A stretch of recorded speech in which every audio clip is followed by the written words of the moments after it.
Mm-hmm. Yeah. The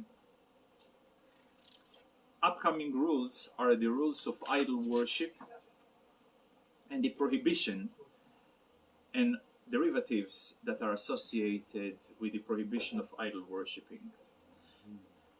Now, today, when we say idol worship, we are associating it with different paganistic rituals, which were quite common for thousands of years, and even today, in certain areas, regions of the world, they are still being practiced. Now, how does it come to people who are intelligent human beings to approach a inanimate or living object as their God and ask and pray for help?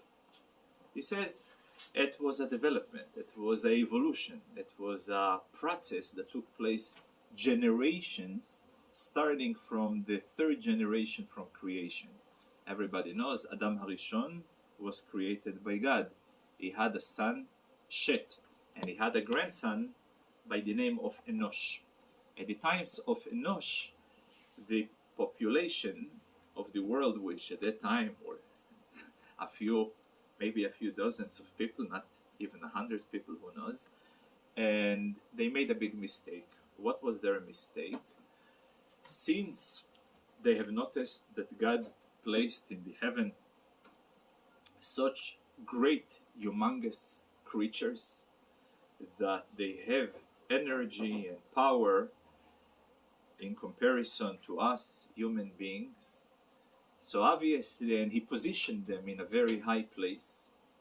So his will is to honor them as well, which means they have acknowledged the existence of God, but they were confused that the will of God, given the fact that he positioned those forces of moon, sun, stars, galaxies in such an elevated position, obviously for a reason. And what is the reason?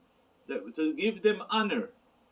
And then a generation later, from honor is to be served as middlemen, not middle links between them and God.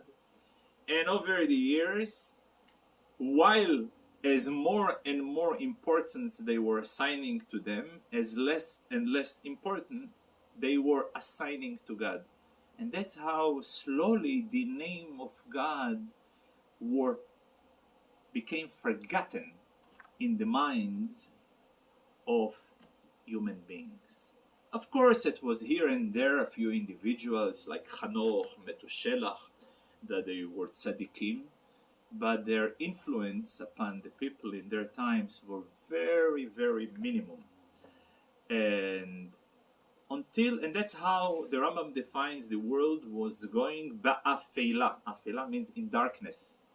The world were going in darkness until Avraham Avinu appeared, and he started to search and to investigate in his own mind and realize, how is it possible for such a world to run without a runner? How is it possible for the world to move without a mover? And until he realized that must be one force which is limitless, which is infinite and undefinable in any physical form and shape, and he is the only creator, and he is the only one who deserves to be served by us human beings. And at the moment he realized this truth, he was so fascinated by it that he went ahead, and every person who were willing or unwilling to listen, he shared with him. And he raised the generations of students, which at that time, obviously in the place where he lived, he was considered a persona non grata. He was not welcomed.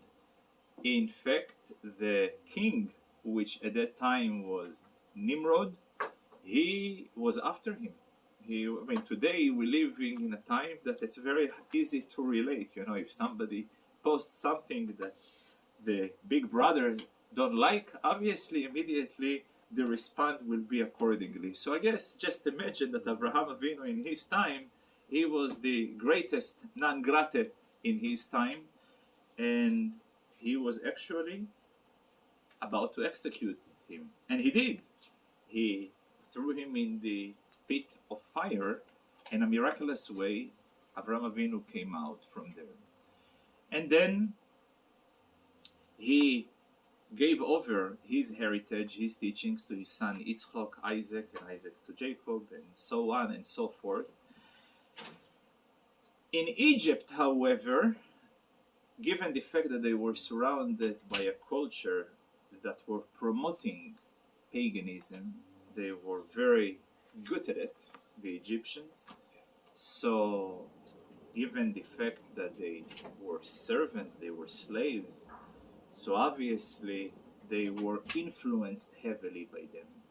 And the Rambam defines, if it would be one extra moment of them staying in Egypt, so Ha'ikir HaGodol, the great roots that Avraham Avinu planted in them, would almost be uprooted.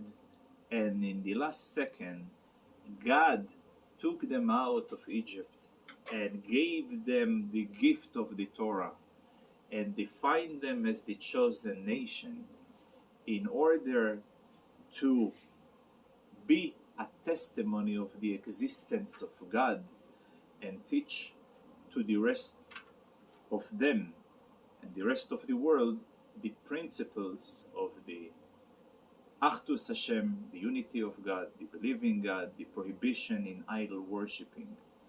So that's the introduction that the Rambam brings to Hilchos Avodah Zorah, the rules of Avodah Zorah in general.